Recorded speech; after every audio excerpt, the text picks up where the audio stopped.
¿Cómo estás, Alejandro Rosas, nuestro historiador? Muchas gracias. Bienvenido, feliz viernes. Viernes, al fin. Oye, nos traes un tema muy interesante, como bien lo mencionaba, pues la historia se compone de varios elementos, ¿no? Hemos pasado en nuestro país por diferentes etapas, ¿no? Hasta llegar al México contemporáneo. Pero las epidemias también han causado cierto revuelco con el paso del tiempo y han construido también la historia de nuestro país, ¿no? Claro, mira, muchas de ellas han incluso modificado el momento histórico. No sé, bueno, tú te acuerdas en el 2009 que nos encerramos un par de semanas por la influenza H1N1. Era algo que para nosotros, para las generaciones Muy de nuevo. ahorita, totalmente inédito. Sí. O sea, la última gran epidemia que habíamos vivido así, no nosotros, porque ya somos una generación después, o varias generaciones, fue la de 1918 de influenza española. Esa fue una pandemia porque fue alrededor del mundo así brutal. Sí. Hubo, yo creo que cerca de 50 millones de muertos en el mundo, porque obviamente no existían antibióticos todavía, fue brutal. Y aquí en México, la influenza española de 1918 provocó 500,000 muertes. Cuando, por ejemplo, se habla del saldo de la revolución, que te dicen es que la revolución dejó 1 millón de muertos, no es exacto. De ese 1,500,000 fueron por la influenza de 1900. Nada más. Nada más, sí. Y además se cerraron cines, la gente no podía ir a los bares, a los teatros, a las cantinas. Empezó por el norte del país. Entonces sí fue de varias semanas, incluso meses, de la gente no podía ir a los lugares públicos. Obviamente se cerraba el culto religioso, no por una cuestión política, sino porque la gente no debía ir a confesarse ni a misa, porque en los confesionarios obviamente dejaban, por la cercanía con la que hablabas con el sacerdote y al acercarte al confesionario, Sí. dejabas ahí muchas veces el virus. El virus. Esta influenza que hablas española es muy parecida a la que ahora actualmente conocemos. Es también de vías respiratorias, pero es otra Ok. cosa. Y ya también me parece que incluso erradicada. Ya erradicada. Ahora, fíjate, más atrás, una así que cambió la historia fue la de viruela, entre 1520 más o menos, 2021. La viruela no se conocía aquí, estamos hablando exactamente del momento en que Cortés llega a México. Los españoles llegan, no traían enfermedades en ese momento, están los aztecas que no conocían otro tipo de enfermedades, pero Sí. no la viruela. Y entonces cuando manda Pánfilo de Narváez a capturar a Cortés, en las tropas de Pánfilo de Narváez viene, un negro, y ese negro trae viruela.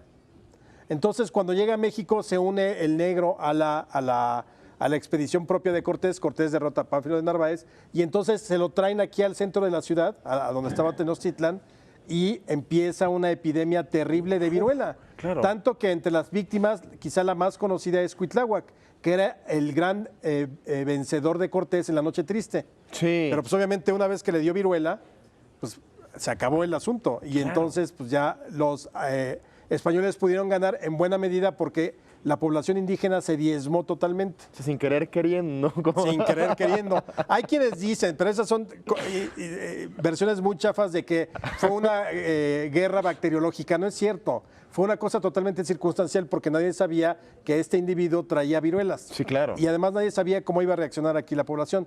Otra, no sé si has oído esta expresión de la cosa está del cocol. Sí, claro. Es cuando te está yendo muy mal, ¿no? Me está yendo del cocol. Exactamente. Bueno, al parecer esa expresión surge en 1576 cuando hubo una epidemia que se llamaba cocolistli, que te salían unas ampollas y luego se combinaba con una cuestión respiratoria. Sí. No se sabe a ciencia cierta hoy qué es o qué fue el cocolistli. Pero entonces también hubo millones de muertos indígenas. Y a partir de ahí, al parecer, podría ser el origen de la frase la cosa está del cocol, porque venía del cocolistli. Claro, por supuesto, sí, que te está yendo mal, te sientes mal, ¿no? Algo está pasando raro, ¿no? Así es. Fíjate, otras dos epidemias. Una en 1833 de cólera morbus, que esa es prácticamente una diarrea terrible, una infección intestinal. Sí. Y ahí hubo muchas cosas, porque en 1833 es el primer intento del gobierno liberal por separar a la iglesia del Estado. Ok. Ahí todavía no se vislumbraba que se pudiera hacer, pero Gómez Farías quiso hacerlo y entonces de pronto estalla, más o menos por esta temporada de calor, marzo-abril, el cólera morbus. Sí. Mucha gente dijo que eran los españoles quienes habían envenenado las aguas del Valle de México, que en ese momento corrían muchos ríos, y que las habían envenenado para acabar con los mexicanos. Falso, también un rumor. Y hubo quien acusó a los liberales de que Dios nos había castigado por tratar de separar a la iglesia y al Estado y las reformas liberales de esa época. Pero no, lo cierto es que fue también una epidemia violentísima. Nada más, aquí en la Ciudad de México hubo 20,000 muertos por el cólera morbus de 1833. Entre los fallecidos, por ejemplo, el papá de Porfirio Díaz. Okay. El papá de Porfirio Díaz muere de cólera morbus en 1833 en Oaxaca y de hecho tienen que dejar la propiedad. Ellos regenteaban un pequeño mesón, se llamaba el Mesón de la Soledad, donde daban hospedaje, alimento, descanso a los viajeros. Tuvieron que cerrarlo porque obviamente te convertías en un apestado. Aquí, por ejemplo, en la Ciudad de México, mira, en muchos balcones se ponían sábanas blancas para decir que ahí había enfermos de cólera. Y como tampoco había, pues obviamente antibióticos ni nada, pues era la suerte. Obviamente la gente que estaba mejor alimentada, que era mucho más limpia, aunque no se acostumbraba al baño diario, pero que su higiene era un poco mejor que la de las clases populares, pues obviamente no se afectaron tanto, pero sí hubo también cerca de 20,000 muertos. No era un castigo divino. Porque eso de repente es lo que se decía, ¿no? Exactamente. No fue un castigo divino, sino simplemente fue una cuestión que coincidió con un calor brutal, una sequía y falta de higiene en la Ciudad de México. Claro, es que hay veces que pues esta información nos llega y pensamos, le echamos la culpa a cualquier cosa sin ver realmente lo básico, ¿no? Que es, bueno, pues eso fue una infección, fue un virus que llegó y fue así, o sea, no vinieron los extraterrestres, ¿no? No nos mandaron estas armas bacteriológicas del espacio, ¿no? Claro. Fíjate que también otra, en 1850 se volvió a repetir la de cólera, pero sí fue grave, pero de menor intensidad. Y también se atribuía a cuestiones políticas porque ya venía ahí el problema entre liberales y conservadores. Fuera de esas, más la de 1918, de influenza española, fuera de esa realmente son como las que han marcado la historia. Desde luego, sobre todo, por ejemplo, en el siglo XVI hubo varias más.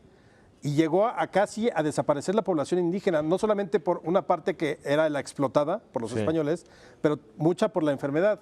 Entonces decidieron traer negros esclavos para tratar de ayudar a que, a que se volviera a reproducir la población indígena nativa y que quienes hicieran el trabajo duro fueran los esclavos negros. O sea, una medida bastante draconiana, ¿no? Porque no sacrificas a los indígenas, pero traes a otros para sacrificar. Sí, claro, claro. Pero bueno, es un siglo XVI, es una situación totalmente inédita, ¿no? Claro, y extraordinaria. Así es. Alejandro Rosas, muchas gracias. Gracias a ti. Nos vemos en las próximas historias paralelas. Claro que sí. A ver con qué vengo. Eso siempre nos sorprende, siempre nos sorprende. Muchas gracias. Feliz fin de semana, Alejandro. Muchas gracias, igualmente.